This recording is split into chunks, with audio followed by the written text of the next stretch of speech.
Naharulgi Konjel Thorum tabiribasingbu ahanba muktada taram nokshari khurumjari ngasigi thorumda thamjariba hiram matamsigi mahiroi amadi thangta hairiba hiram sigidamukta unajagadoriba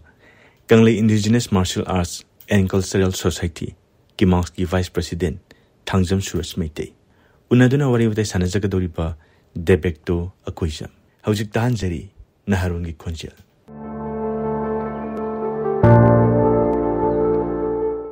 ngasi ekwina thamjariba thorumsigi hiramsiga mari lenana unajanabgidamukta akhoiga ngasi phaminaduna leijariba si Kanglei Indigenous Martial Arts and Cultural Society ge aduna ojabu ahamamukta ngasi ekhoigi thorumsida saruk yabibidamukta taramnukse thagachari All India Radio bu ngasi sigumlaba yamna tangna phangba tanja sida Kanglei Indigenous Martial Arts and Cultural Society gi mahut sinjaraga aibu ngasigi thormasida saru yanabagi damta kobirapgi damta su ai thagachari yam ngaji ojadudi khoina ngasigi haurakpo oina haijab tare ngasi khoina thamjariba hiramasiga mari leinana aham muktada akhoina thangta khogi ipagi ipugi thambiramba yamna maruiba amkhak haijab tare aduna thangta haibasi karino haibasi mtang hanamtang thambiyo ꯑꯩꯈꯣꯏꯅ ꯊꯥꯡ ꯇꯥ ꯍꯥꯏꯕꯁꯤ ꯀꯔꯤꯅꯣ ꯍꯥꯏꯕꯁꯤ ꯌꯥꯝ ꯄꯥꯛ ꯆꯥꯎꯕ ꯑꯩꯈꯣꯏꯒꯤ ꯍꯥꯏꯇꯥꯔꯦ ꯍꯪꯕꯗꯗꯤ ꯏꯔꯥꯏ ꯂꯥꯏꯅ ꯍꯪꯕ ꯌꯥꯕ ꯑꯗꯨꯒ ꯄꯥꯎꯈꯨꯝ ꯑꯣꯏꯅ ꯈꯨꯝꯃꯛꯄ ꯃꯇꯝꯗꯗꯤ ꯃꯁꯤ ꯌꯥꯝ ꯑꯁꯨꯛꯀꯤ ꯃꯇꯤꯛ ꯄꯥꯛ ꯆꯥꯎꯕ ꯑꯩꯈꯣꯏꯒꯤ ꯄꯥꯎꯈꯨꯝ ꯑꯃ ꯑꯣꯏꯅꯦꯅ ꯈꯜꯂꯦ ꯃꯔꯝꯗꯤ ꯊꯥꯡ ꯇꯥ ꯍꯥꯏꯁꯤ ꯑꯩꯈꯣꯏꯅ ꯑꯣꯖꯥꯁꯤꯡꯅ ꯑꯩꯈꯣꯏꯗ ꯇꯥꯛꯄꯤ ꯇꯝꯕꯤꯔꯛꯄ ꯃꯇꯝꯗ ꯑꯗꯒꯤ ꯂꯥꯏꯔꯤꯛꯁꯤꯡꯗ ꯀꯩꯗ ꯊꯦꯡꯅꯕ ꯃꯇꯝꯗ ꯊꯥꯡ ꯇꯥꯒꯤ ꯍꯧꯔꯛꯐꯝꯁꯦ ꯊꯤꯔꯛꯄ ꯃꯇꯝꯗ ꯂꯥꯏ ꯇꯤꯟꯒ ꯑꯩꯈꯣꯏꯒꯤ ꯂꯩꯁꯦꯝꯂꯣꯟꯒ ꯑꯗꯒꯤ ꯂꯥꯏꯒ ꯃꯤꯒ ꯁꯝꯅꯔꯤꯉꯩ ꯃꯇꯝꯗꯒꯤ ꯍꯧꯅ ꯑꯗꯨꯝ ꯍꯧꯔꯛꯏ ꯍꯥꯏꯇꯥꯔꯦ ꯑꯗꯨꯅ ꯊꯥꯡ ꯇꯥꯁꯦ ꯑꯣꯖꯥꯁꯤꯡꯅ ꯇꯥꯛꯄꯤꯕꯗ ꯂꯩꯁꯦꯝꯕꯁꯤ ꯑꯗꯨꯃꯛ ꯊꯥꯡ ꯇꯥꯅꯤ ꯑꯗꯨꯒ ꯂꯩꯁꯦꯝꯕꯁꯤ ꯊꯥꯡ ꯇꯥꯒꯤ ꯈ꯭ꯋꯥꯏꯗꯒꯤ ꯂꯨꯔꯦ ꯍꯥꯏꯅ ꯂꯧꯅꯔꯤꯕ ꯑꯩꯈꯣꯏꯒꯤ ꯊꯦꯡꯒꯧꯔꯣꯜꯁꯤ ꯃꯁꯤꯅ ꯂꯩꯁꯦꯝꯃꯤ ꯍꯥꯏꯅ ꯊꯥꯖꯅꯕ ꯑꯃꯁꯨ ꯂꯩ ꯑꯗꯨꯅ ꯊꯥꯡ ꯇꯥ ꯍꯥꯏꯁꯤ ꯇꯁꯦꯡꯅ ꯍꯥꯏꯔꯀꯥꯟꯗ ꯑꯩꯈꯣꯏꯒꯤ ꯂꯩꯁꯦꯝꯉꯩꯗꯒꯤ ꯍꯧꯅ ꯂꯩꯔꯛꯑꯕ ꯑꯗꯨꯒꯨꯝꯕ ꯑꯩꯈꯣꯏꯒꯤ ꯂꯝꯗꯝꯁꯤꯒꯤ ꯃꯤꯑꯣꯏꯁꯤꯡꯅ ꯄꯣꯛꯄꯗꯒꯤꯅ ꯁꯤꯕ ꯐꯥꯎꯕꯒꯤ ꯃꯅꯨꯡꯗ ꯂꯩꯔꯤꯕ ꯇꯧꯒꯗꯕ ꯇꯧꯔꯣꯏꯗꯕ ꯑꯗꯒꯤ ꯆꯠꯀꯗꯕ ꯆꯠꯂꯣꯏꯗꯕ ꯆꯥꯒꯗꯕ ꯆꯥꯔꯣꯏꯗꯕꯅꯆꯤꯡꯕ ꯃꯁꯤꯒꯤ ꯆꯠꯅ ꯀꯥꯡꯂꯣꯟ ꯃꯌꯥꯝꯁꯦ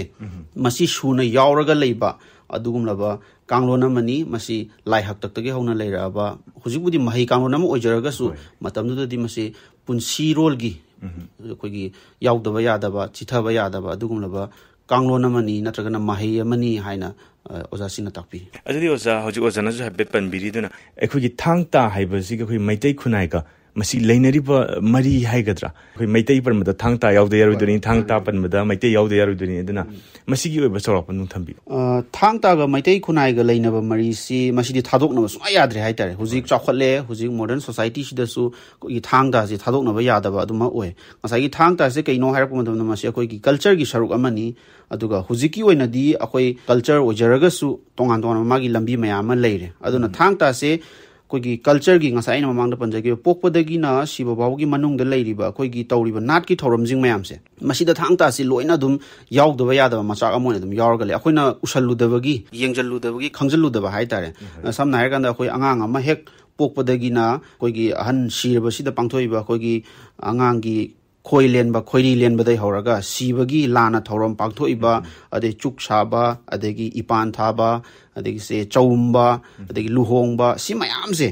ꯃꯁꯤ ꯃꯌꯥꯝꯁꯤꯗ ꯑꯩꯈꯣꯏꯒꯤ ꯊꯥꯡ ꯇꯥꯁꯦ ꯊꯥꯗꯣꯛꯅꯕ ꯌꯥꯗꯕ ꯀꯥꯡꯂꯣꯟ ꯑꯃ ꯑꯗꯨꯝ ꯑꯣꯏ ꯑꯗꯨꯅ ꯑꯩꯈꯣꯏꯒꯤ ꯃꯩꯇꯩ ꯈꯨꯟꯅꯥꯏꯁꯤꯒ ꯑꯩꯈꯣꯏꯒꯤ ꯊꯥꯡ ꯇꯥꯁꯤꯒꯗꯤ ꯊꯥꯗꯣꯛꯅꯕ ꯌꯥꯗꯦ ꯁꯤ ꯈꯛꯇ ꯅꯠꯇꯅ ꯑꯩꯈꯣꯏꯅ ꯍꯧꯈꯤꯕ ꯄꯨꯋꯥꯔꯤ ꯈꯔ ꯌꯦꯡꯕ ꯃꯇꯝꯗ ꯀꯃꯥꯏꯅ ꯇꯧꯒꯦ ꯍꯥꯏꯀꯥꯟꯗ ꯑꯩꯈꯣꯏꯒꯤ ꯂꯝꯗꯝ ꯉꯁꯤ ꯃꯅꯤꯄꯨꯔ ꯅꯠꯇ꯭ꯔꯒꯅ ꯀꯪꯂꯩꯄꯥꯛ ꯍꯥꯏꯗꯅ ꯑꯩꯈꯣꯏꯅ ꯂꯩꯖꯔꯤꯁꯤ ꯃꯁꯤ ꯊꯥꯡ ꯇꯥꯒꯤ ꯃꯄꯥꯟꯗꯒꯤ ꯑꯩꯈꯣꯏ ꯉꯥꯛꯄ ꯉꯝꯃꯛꯏꯅꯦꯕ ꯑꯩꯈꯣꯏꯒꯤ ꯅꯤꯡꯊꯧꯔꯣꯜ ꯀꯌꯥꯒꯤ ꯍꯥꯛꯇꯛꯇꯒꯤ ꯊꯥꯡ ꯇꯥꯒꯤ ꯃꯄꯥꯟꯁꯤꯅ ꯑꯩꯈꯣꯏ ꯃꯅꯤꯄꯨꯔꯁꯦ ꯀꯜꯂꯒ ꯉꯥꯛꯑꯒ ꯂꯥꯛꯏꯅꯦ ꯑꯗꯨꯅ ꯊꯥꯡ ꯇꯥꯁꯦ ꯃꯅꯤꯄꯨꯔꯒꯤ ꯇꯥꯡꯀꯛ ꯈꯨꯗꯤꯡꯃꯛꯇ ꯌꯥꯎꯗꯕ ꯌꯥꯗꯕ ꯊꯥꯗꯣꯛꯅꯕ ꯌꯥꯗꯕ ꯑꯗꯨꯒꯨꯝꯂꯕ ꯀꯥꯡꯂꯣꯟ ꯑꯃ ꯑꯗꯨꯝ ꯃꯍꯩ ꯑꯃ ꯁꯥꯂꯥꯟꯒꯤ ꯃꯍꯩ ꯑꯣꯏꯕ ꯌꯥꯏ ꯄꯨꯟꯁꯤꯔꯣꯜ ꯑꯃ ꯑꯣꯏꯕ ꯌꯥꯏ ꯑꯗꯨꯝ ꯌꯥꯎꯔꯒ ꯂꯥꯛꯑꯦ ꯑꯗꯨꯒ ꯆꯞ ꯃꯥꯟꯅꯅ ꯍꯧꯖꯤꯛ ꯍꯧꯖꯤꯛꯁꯨ ꯑꯩꯈꯣꯏꯒꯤ ꯆꯥꯎꯈꯠꯂꯕ ꯃꯣꯗꯔꯟ ꯁꯣꯁꯥꯏꯇꯤꯁꯦ ꯃꯁꯤꯗ ꯑꯣꯏꯕ ꯈꯨꯟꯅꯥꯏꯁꯤꯅꯗꯤ ꯌꯥꯝ ꯀꯟꯅꯗꯤ ꯌꯦꯡꯖꯜꯂꯨꯗꯕ ꯈꯪꯖꯜꯂꯨꯗꯕ ꯎꯁꯜꯂꯨꯗꯕ ꯑꯗꯨꯕꯨ ꯍꯧꯖꯤꯛꯁꯨ ꯊꯥꯡ ꯇꯥꯏꯁꯦ ꯌꯥꯎꯗꯕ ꯌꯥꯗꯕ ꯃꯤ ꯑꯃꯒꯤ ꯄꯣꯛꯄꯗꯩꯅ ꯁꯤꯐꯥꯎ ꯄꯥꯡꯊꯣꯛꯏꯕ ꯊꯧꯔꯝꯁꯤꯡꯗ ꯑꯗꯨꯒ ꯆꯍꯤ ꯑꯃꯒꯤ ꯃꯅꯨꯡꯗ ꯑꯩꯈꯣꯏꯅ ꯄꯥꯡꯊꯣꯛꯏꯕ ꯆꯍꯤꯒꯤ ꯂꯥꯏ ꯇꯤꯟꯒꯤ ꯊꯧꯔꯝꯁꯤꯡ ꯍꯥꯏꯇꯥꯔꯦ ꯂꯩꯕꯥꯛꯀꯤ ꯑꯣꯏꯅ ꯄꯥꯡꯊꯣꯛꯏꯕ ꯏꯚꯟꯁꯦ ꯂꯥꯏ ꯍꯔꯥꯎꯕꯕꯨ ꯑꯣꯏꯔꯁꯨ ꯁꯔꯣꯏ ꯈꯥꯡꯕꯕꯨ ꯑꯣꯏꯔꯁꯨ ꯑꯗꯩ ꯏꯚꯟ ꯀ꯭ꯋꯥꯛ ꯇꯥꯟꯕ ꯑꯣꯏꯔꯁꯨ ꯁꯤ ꯃꯌꯥꯝꯁꯤꯗ ꯊꯥꯡ ꯇꯥꯁꯦ ꯌꯥꯎꯗꯕ ꯌꯥꯗꯕꯅ ꯊꯥꯡ ꯇꯥꯒ ꯃꯩꯇꯩ ꯈꯨꯟꯅꯥꯏꯁꯤꯒꯗꯤ ꯊꯥꯗꯣꯛꯅꯕ ꯁꯨꯡꯌꯥ ꯌꯥꯗꯕ ꯃꯔꯤ ꯑꯃꯅꯤ aina I thamjai adudi oza khoina thangta sigi wari je sum akan da khoina hojik oiriba thangta gi phibam haiba tare hojik ti khoi school la angang sing tam khot pa haibam sulai aduga masigi mamang dana khoi gi school da hapam de haijariba khoi gi karigumba society na tawrakan da khara tambam khara di leirami adu adaino ina ujai aduga masigi hojik leiriba amadi hana leiram phibam ani sigi kamaina le ai thamjai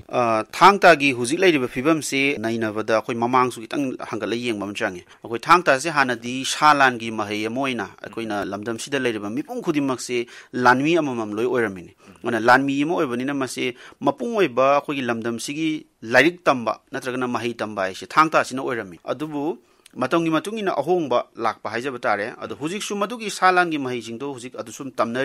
tamnaraga su lan maktudi hana gi mong du leitrabanina ahongba khara hai tare adu khoi gi ngasai mamang da panjaki ba hujik leiriba thangta gi phibam sida khoina saru ahum thokni yengba yai culture gi oiba midyeng da yengba ma adegi education gi oiba midyeng da yengba ma aduga sports gi oiba midyeng da yengba ma khoina culture gi oiba midyeng da yengak targa di hujik su manipur da tongan ba khoi gi association jing adegi institutions jing mayam sina thangta se oza jing sina khoi sindakpur ling sina magi ngamjaba level da government dagi mateng phangbasu yawi aduga ministry dagi phangba adegi state government dagi phangba aduga phangdana masana voluntarily yokhachaba cultural institution mayam amasu leire masina thangta se masigi foundation amo ina hujudum leiri masina thangta se muttanabagi ngasagi thangta gi leiri chana kangnon mayam se adum culture gi lambi rom da laaga masi adum hingallaga thamba ama mayona mada yengba yai aduga masisu laikai myamna adum fazana support obiraga di dum matik chana mai pakna adum lei aduga koni education gi mi yeng da yengba ma haitare ana education gi mi yeng da yengak taraga di akoi hujik se thangta se subject amoina class 9 dagina 12 phawba koi class 9 10 sina board of secondary education manipur na moi makhada leire aduga class 11 12 sina council of higher secondary education manipur gi makhada leire adugi mathang da mu koina cultural university haina amasu leire masida koi BA tamba yare MA tamba yare masi koina cultural university ojaraga sumu education gi part amani na thangta se uji lower class ta class 3 4 5 6 7 8 swai bok tambi basu yauri school khara physically adum akoi gi tambi ba haitare aduga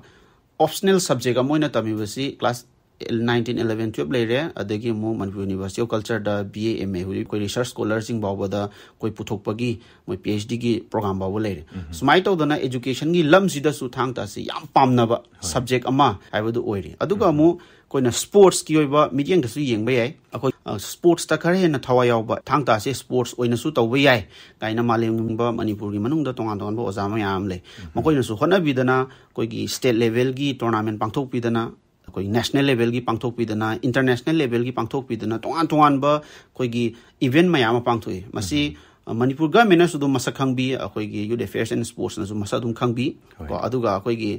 India gi akoi gi national level da masakhang bi dana even akoi khelo India koi masida bauda saruk yawhan bi dana koi gi sarkar sina hai tare India sarkar sina Manipur sarkar sina masigi khara tawbaya ba thakta di lei adubu masimak ne hek mapung phaba makti oidraga su adubu tamna sports ki lamsida su khara hena kumang chokshana ba changjal le nei thamsak adudi oza ekhona hojik mahiroi haiba tare ne akhoi thangta gi mahiroi si kayamu ya puthokhrabage hujik se akhoi thangta se tamba se 2016 dagi ahan ba akhoi metric exam se tharakpani optional subject amoina ahan ba de akhoi yam thokmangam de ahan ba 2016 da class 10 gi metric exam thawma tamda mahiroi chamri khara hena katang puthoe ado madugi matungda class 12 ta amuk 2018 da haiding asagi 16 da thagi bajing duna amuk 18 da amuk thai adu da sudum mahiroi khara dum puthoi adu yam puthokbodi ngamde marandi 11 12 anima akse kitang akoina school mayam hang mangam da maramni magi process se kitang tongan ba haitare ana 10 da di 2025 hogiba exam haitare ko metric exam pangthoki baji baw da mahiroi je around akoi 24,000 muk akoi puthokre mahiroi lishing kun mari mu ki chang puthokre aduga class 12 kisina hojik phawada haitare hogi bai exam 2025 ki koi gi exam si phawada mahiroi lishing ani ge chawnga muk ten puthok ngamde masi ngamdaba gi maram budi mayam leire ko adubu pamna da badi nate adugu hang ba school gi machine se 11 12 ta di kitang wat pa sumaina thamjai adidi oza akhoi na hojik class 9 10 gi thaktadi mahiroi je asukim tik leir haibani aduga mu akhoi higher secondary gi matang lakpa matamda akhoi gi subject option na bhona matamda khara khaji khudong chada ba khara process haiba tari ni madugi ba khar leibana hojik si pallaga leibani adu kul anambada loina hapakpa tare kadi mahiroi singju yamna hena puthorakpagi phibandudi adum leigadi news adu thangta ji ju khoi gi mahiroi singna yamna lokningba subject amakak su oiba mali aduga khoina hojik amula akanda uza hojik ki thangta je masi gi oiba kitang tungi yenga kan hojik leiriba school singi haiba tari ne uza masi kamaina yengba ya uza अखोइना Tungi येंगा हाइजब तारे अखोइना हुजिक लैरिबा थांगतागी फिबम से छात्र जिंगनाति याम पामे असुगे मतिक पामी even अखोइना की marks ना instructor थाजरिबा से around school चाम yang khai muk sui masigi manung sida government gi school khara dum yauri ade private na yam mani aduga aided hai tare government aided school khara yauri adu government aided aduga government high school jingse masidadi masing yasuke matik yam da kai gi noi kan da government amadugi da makta post ama create tawbagi process ta lejaraga su mapung phana post create tawdribani na masida oza leitabagi awaba maramdi school du gi principal na headmaster du na tolo heta piba ngam natabani na akoi gi government school da di madugi awaba se khar lei aduga private school gi di magi private school du gi authority na adugi madugi tolo piba madugi management do ngambani na yamna khumang choksin na dum tawba ngammi hai tare ado masida akoina sum pamjaba hai tare government gi side gi sum masigi post create tawna ba rr na chingba semba loira leigre magi process government ne approve tawraga leigrabani tangai fadaba akoi gi lotion daba thabak khara pallaga leibadagi masigi yauna oza hapa aduga government school khudi makta hanga ngamdabagi wani ado karigumba government school mayam sida hanga agadi masagi 11 12 ta masing angang masing wat pado masi chu ngasai gi 11 12 ta angang se government school si amtane se impal government school phagalak ba haigadra sina maram ora kanda akoi government school jingida thangta hapa ngamdaba sina maram ora kanda aikoi satra yan puthokpa ngamdaba aduna government school mayam sida thangta hapiraba ado private school jingida thangta si loi hapiraba ado tardi satra je asuke matik yamna koi chahi mada soina puthokpa ngamni habi thajabale thangta gi mahiro yamna hena putho ige ekhoi gi chatnabi ipaipun thambirami ba thangta si yokhatpagi changsu asuke matik hengalakadin haijaba tare aduna school singda thangta masi tamba haurakibagi wari haigadra masi yam wana di honaramgadawa mali ekhoi association mayam amma punjandana khochan mayam am khak lerangadawa mali masi gi oiba thodang sing haigadra natragana masi kamaina lakhi haibu sum tang thambiyo masi mayam na budi hujik se thangta subject se hujik ti school jing da hapabani na even university da hapabani na yamna laina hapak poi ningba ado masi subject sima school da khoi gi education si da porna ba hona ba da khoi gi mas ki ahlaman jing manipur da leiba thangda oza sing na wabi gi ba si angak pa phang no wa gi hai tare even oza sing gi marak ta gi bhaw ba da thangta bu kamaina school la tam doino education da kamai pusan doino ga bi opinion pirak ko oza sing bhaw yaw gi ado matam do da ki marks ai se 2003 da akhoi establish tawjabani matam do da gi hona akhoi gi ki marks ai apex body ama oina manipur da leiba thangta oza mayam si punjal laga semba adugumba कोई loop अमा high तारे अदुमाइना lucky अदुई मतुंगदा की marks की adviser सिंग लेबिरी बा मतमदु की थांगता की ओजा सिंग मयाम से पुन्ना ताना जरा कांदा कोइना थांगता सी एजुकेशन दा हापकदबनी मसी हापबा मतमदा थांगता से मपुंग फाना चखटपा अदि अखोइना पामीबा युबदोंग खुदिंग दा Thangta हायहनबा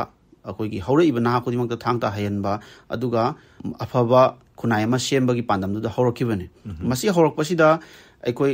2008 tagi hadum akhoi school jingda hapadi hore informal loina hai tare akhoi ngasai subject oina pra hapajidi process ma changmani na adubu ngasai government da taknare matam du government da kanna ki mas ki ahlaman jing oja sing mayam si pun haijera kanda 2007 da koi committee ma khak manipur government na form tobi adu committee ji ki maming se Committee for the Formation of Common Syllabus and a Curriculum of Thangta haina Manipur government semi bani Manipur na government semi basi Manipur government gi tongan ba department sing maroina art and culture na maroi ba thodang lobi aduga sports department yawi education department yawi education EU yawi education sumaina S ki karigi mayam se pulla kanda hujiki committee se semaga adum haiba committee se gi chairman se koi legi draba koina mingoina पंजाबदा दी ती बा चाजद्रगा सु तंगाई फदना पंद्या दमनिना कोई ओजा निंथो खोंगजम ओजा खेल चंद्र ओजा ना chairman ओबिरगा 2007 दा कमिटी से फॉर्म तौबिबने अदुदगी तमना तमना होरा कांदा एमसीडी बोर्ड ता सिनारगा काउंसिल दा सिनारगा उजिकी कमिटी दुगी मखादा हाइतारे मखोगी बोर्ड की जो सिलेबस कमिटी एमा सेमहनबा काउंसिल की सिलेबस कमिटी में सेमहलकांदा अदुमाइना सब्जेक्ट से हौनब होनरकपनी मदुदसु की मार्क्स न कन्न होनजगी भाई लाइक से नंगनबा अदगी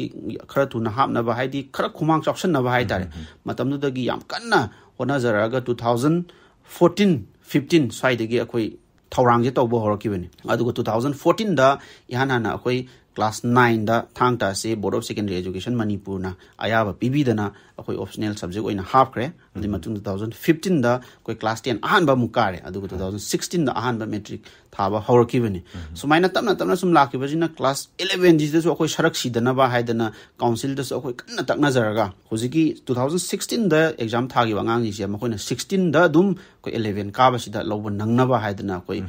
हाथू हाइजब तारे अखोई हौने एनसांग ओइना अदु होय ओजासिंगना मपुंग फाबा फादबा चिथा नांदबा अहौबनिना मयाम मोदि यावरमबे अदुमाइ तौदना हौजरखी अदुगा मणिपुर यूनिवर्सिटी ऑफ कल्चर दसु बीए हुजिक थांगता तमनरिसे मयामनादी याम लाइना हापकपोइ निंगेबा हाइदि हुजि तमिबा छात्रजिंग बोरगसु नत्रगना अखोई ओजासिंग मियामना हाइतारे मसिसु हापकनबा होनबदा अखोई की मास असुकेमदि वाना होटनागी मतमदुदा कोई मणिपुर यूनिवर्सिटी ऑफ कल्चर की डिपार्टमेंट जिंग सब्जेक्ट सिंग जे मसि मोइना अथॉरिटी ना पिरकप मतम थांगता से यावरकते मतलब अखोई की मास की माइगेदगी अथॉरिटी हाइजब तारे मतमदुगी बीसी अहानबा बीसी ओबिरंबा ओजा कोई लेगिद्रबा हाइतारे ओजा नावरेम खागेंद्र मागी मतमदा अखोई की मार्क्स ना कन्न तक्चै मंगोंदा हाइजरबा मतुंगदा थांगता यावद्रगदी मणिपुर यूनिवर्सिटी ऑफ कल्चर से मपुंग फारोय थांगता हाइबसे मणिपुर की कल्चर की ओइनदि मसि यांगलेन सरू अमनी अन मसि यावदबा यादबा सब्जेक्ट अमनी सोइदना हापियु सोइदना याहनबियु हाइदना कन्ना तकना जै को अदु लाइक फबदगी हाइजब तारे अखोई तमदुगी बीसी सिना अखोई की मार्क्स की 14 फाउंडेशन डे नुमिसिदा अखोइना चीफ गेस्ट ओइना इनवाइट तौजबा नुमिसिदा माना लौथोकपिरमी मान हाइबिरमी ए थांगता सिसु मणिपुर यूनिवर्सिटी ऑफ कल्चर दा थांगता सब्जेक्ट अमा ओइना तमहलगनी हाइदना अदमाइना थांगता सब्जेक्ट सिसु यूनिवर्सिटी ऑफ कल्चर सिदा याम वाना हाइजब तारे अखोइदी क्रेडिट लौजबदि नसदे अदुबो प्रेशर ग्रुप अमा अखोइगी ओइजबनिना अखोइगिदी अवार अपाजिंग अखोइगी इपाइपु ओरिबा अखोइगी गवर्नमेंट दा अथॉरिटी दा तकनाजबा हाइबसे अखोइगी थौदांगनेना खनजरगा अमाइना होनजरखिबन याम नुंगाइजे अखोइना हौजिकी थांगता सी ngasiगी सब्जेक्ट अमा ओइना पुखलकांदा महि ओइना निंगथीजना सिस्टम नाइना तंबा याना होनरकपा मतमदा अखोइ की मार्क्स न सु याम चाव थौदांग खक लोबिखी हाबदिनि हौजिक थमरिसे दुगा हौजिक ओजाना सु पनबिखिबा MUC Manipur university of culture मसिदसु अखोइ थांगता से यावरबनिना हायर सेकेंडरी गा लाबा मतुंगदा मसिगी मखाताना चथगे पीएचडी फाव तव यारबनि थांगता से मरम अदुना मसिगी एमयूसी दा हौजिक थांगता की फिबमसी कमाइन लई हौजिक महिरोइना कदी कमाइन लई अदगी पीएचडी न सिंगबसी मसि कमाइन तौरि हाबदु सुम थंबियो याम नुंगाइ हुजिक अखोइगी मंगलान अमा हाइतारे मणिपुर यूनिवर्सिटी ऑफ कल्चर दा थांगता से हापक्तना थांगता हाइबा कोई इपाइपुन थंबिरबा सालान गी महिसे हुजिकती मसिदा एमए तंबा याराबन मसिदा पीएचडी का तौतना रिसर्च स्कॉलर गा लेदना मसि असुके मतिक नुंगाइ अदो मणिपुर यूनिवर्सिटी ऑफ कल्चर से लिंखटपा कुइद्रिबा हाइतारे यूनिवर्सिटी ऑफ कल्चर एक्ट 2015 सिगी मखा 2016 दगी अखोइ हौरखिबने मदु मरि चथरकांदा अन मसिगी खितंग हौरक्ता ngairibani namagi campus na chingba akhoi phajana mapung phana leitabani na khitang budi mapung pha daba oiragasu masi yamna phaba hai tare Manipur University of Culture da khwaidagi strength leiba adagi subject sida khwaidagi mapung phaba satra khwaidagi yamba aduga university sigi thabak thorum khudimakta khwaidagi mangjil thana tawriba akoigi department amani haibi ai thangta haiba subject maramdi masida yauriba akoigi ojasing asuki matik cooperative oiba aduga case oja mayam su leiri makoina su laiba thangta gi mahiroijing se ayamna laiba thangta gi mahiroijing se tongan ba manipuri kachin koya da leiriba institution mayam masidagi खरगा तंबा हौरगा मसिदी मखाता नामु research तौबगी higher studies की करिगी तौनिंगा कांदा यूनिवर्सिटी ऑफ कल्चर सिदा अमुक लाकपनी अदु कतना तना ngasai क्लास 12 ता ngasai thangta लौरपा ngang jingduna अमुकसु मोइदा अखोइसु बीए दा thangta तंबा यारे ना हाइबगी मखोइ खुदोंग चाबदो फंगबगी लाकपगी नुंगाइबा हाइतारे मसिगी खुदोंग चाबदो म लेबसिना असुकी मतिक नुंगाइ अदुना मणिपुर यूनिवर्सिटी ऑफ कल्चर से हुजिक याम मपुंग फान अदुम चथरी अदुबु हौरक्ता ngairibani हेना अखोइना फगलनिंगबा मयाम अमा दिलै अदु मसि हेना फगलगा मसिदगी रिसर्च स्कॉलर चिंगबा मयाम पुथोगा मसिदगी मणिपुर की लैरिबा स्कूल जिंग कॉलेज जिंग हायर सेकेंडरी स्कूल जिंग मसि मयाम सिदा मसिदगी मणिपुर यूनिवर्सिटी ऑफ कल्चर दगी थोलाइबा प्रोडक्ट मयाम से मसिगी मफम चाबा अमम बिहनिंगबा यापा मदि लै अदुदि ओजा थांगता सि अखोइ यामना mahiroi tambada nuaiba sports ki line dagi sangasu nuaiba amkakti oidi aduna thangta si manipur gi miyam amadi nahasing na haiba tari masi kadai fawba kaya mu yamna pami bagi haiba du sumdang thambiyo masi akhoi manipur gi miyam mahiroi jing natragana atopa locality da leiriba mayam sina adagi parents na hai tare asui matik pame thangta se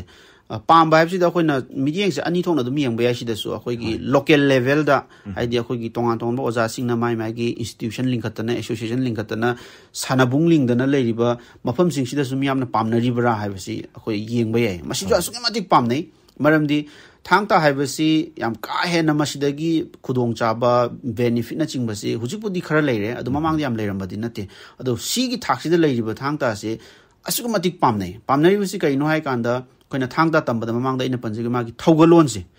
thangta sanaraga di thogalon kai be adi haiba magi ama yamna akanba akoi gi chatna kanglon ama leibani na mama pa oi bujing na su macha jing se school da mag natraga su lekai da leiriba thangta sanabam sing sanabung sing masidai da thangta se tamhalaga di moki angang si macha si pharkani ade hujing matam da di angang jing se yango sana khona ba gi ga se matam ga phangdre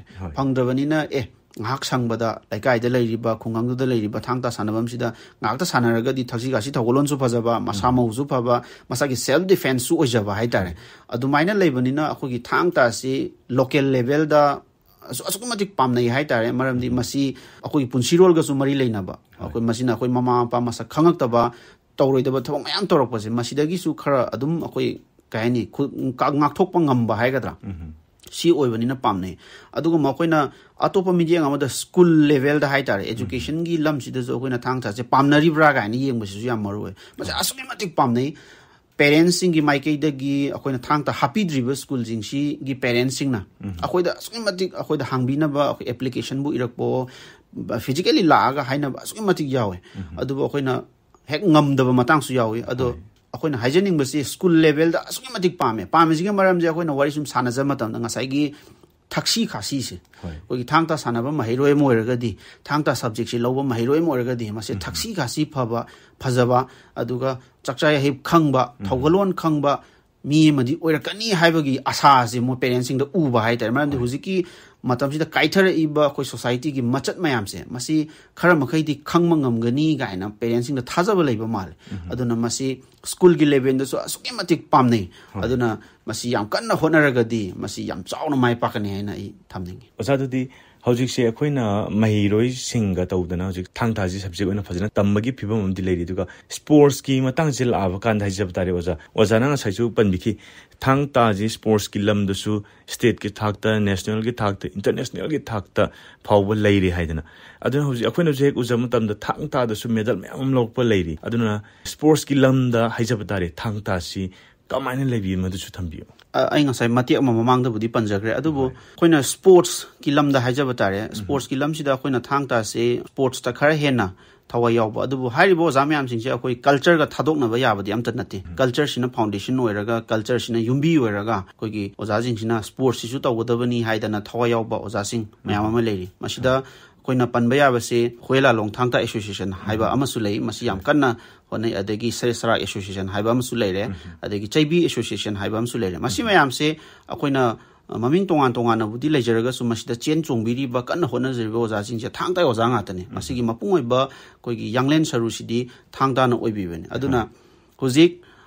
leiriba mayam sigi manungda akoigi state level da kan hona ba masigi chai guding state level championship tournament na chingba pangthokpa adegi district level tawdana adegi national level tawdana adegi federation cup tawdana national championship tawdana even ngasai mamang da panjeki ba akoigi india government na silangbi ba khelo india youth game tawbidana smaina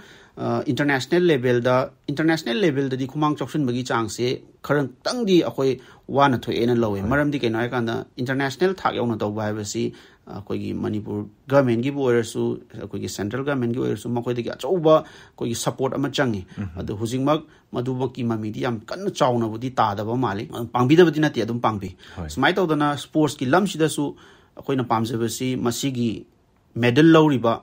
masida saruk yaruriba masida participate taururiba adegi kaini champion oriba mayam se masida su manipur government na kogi khudong chaba khara di pihaning maramdi akoi active service tabu oiraga su chana ba haitare even atai sports discipline mayam da phangni ba magi khudong chaba jingse any akoi gi thang ta ga mari leina ba sports event jing sida phanga iba masi mayam se masigi phanganing ba haitare phangalaga di hena sports ki lam sida su atai masana mapalam dagi changjel lakpa mayam se masi sanabaga manipur gi lamdam sigi thangta haiba masana se masi sanabaga khudong chaba se chap chana phangi haitaraga di thangta da hena mai onsilak pasu ai masina akhoi gi plus point namas oi maram digana akhoi gi lamdam sigi indigenous sports oibanina atopa state jinga atopa country jinga thengnaba matamda akhoi na hena mai pakpa ya chances hena wang haitare aduna masida hena akhoi na khudong chaba khara pibiraga di akhoi yam chakholakani en khali adudi oza hojiki akhoi nahasing da thang tabu mahim sing tambagi matang da di kari haibining akhoi huji haitare hora iba mahiroi jing sida akhoi na thang ta tammi babu erga su natragana school jing da tammi ba oigera akhoi professional oina oza jing gi institution jing da sangstan jing da tambiri babu erga su akhoi na haijening basi thang ta haise akhoi gi lamdam sigi punsirol ga akhoi gi lamdam sigi puwariga thadoknaba yadaba aduguma mahi kanglona mo oina aduma oiraga lae aduna thangta lawba haibasi akhoi isamak thangta gi oza amani natragana thangta gi damukta chenja chongjari bani haibagi saukthok chaba phawri base masiga chamana na thangta subject sibu lawriba mahiroi jing thangta gi damukta chembi chongri bajing masimayam se saukthok chaba akhoina phawning maramdi kaino hai kanda khogi lamdam se thengkhang ka yarakta akhogi thangta haiba mahi akhogi salan gi mahi se masina nga aga lakibani masi khatana tana huziki akhogi samasida khogi khunai sida kaithar iba khogi lamchat sajat ki thaugalon gi thaksi ka sigi masimayam se mapung phana semgat ke hai taraga di akhogi thangta gi khuthangda gi madugi pandam du da ni akhoini ki masna thangta se school jingda kogi mairoi khudimakta yumdong khudimakta thangta se tambigadamni haiba khallisisu ataigi nate ngasai gi thangta yanaba thinaba kaunaba ngasai adu khakta nate ngasai gi manungga yauriba afaba sinjak chagadabani haiba adegi sahaidaba sinjak chaba yade haiba thaugalon kaiba yade thaksi kasi ngakna chatkadabani asiguma mayam se masi khangba mirolama khunai ama semgala kanda akhogi lamdam se tangru leitaba ingchikpa afaba khunai chakhotpa khunai ama oirakani haibagi pandamduda khogi thangta se ki marksna hamnaba kanna hona jabani hoi masi mayam se phangnaba hotnabada mipung khudimak thangta tamhani aduna hawgal iba nahasing adegi leiriba mipung khudimakta akhoina haijening base thangta si sujoi soidana sana haningi masina akhogi lamdam si akhoi khunai si afaba khunai ma ohenbada achoba mateng oigani si mathamning yam nungaiji oza ngasi ge khoina thamjariba thauramgi thamjariba hiram siga mari lenana ozana lakpidana wafang be ama thambiba all india radio khoi akashbani infa naharungi khonjilgi maikedi haningai letana thagat phunduk seri haina thamjari aroi boina khoi ki marks haitare kanga indigenous martial arts and cultural society ki marks ki mahut sinjaraga ai isana su all india radio imphal bu asugamatik thagat pa phongdok chari maramdi akhoi ngasi gi thoram sigi khuthang da manipur gi miyam da thangta gi maramda amadi thangta gi hojik leiriba phibam sigi maramda khangan na hona bibagi da mukta hanana thagat chari hojik ta bikre matam sigi mahiroi amadi thangta hairi bahiram sida kanglei indigenous martial arts and cultural society ki marks ki vice president thangjam suresh maitai ga unaduna wariwatai saba unaduna wariwatai sanajakiba debek tu akoijam thorum sitahan jakiba galunana ngasi gi damuktadi naharul gi khonjel thorum sandok chaba matang sida losinjari tabiram liba pumnomuk amuka na khurumjari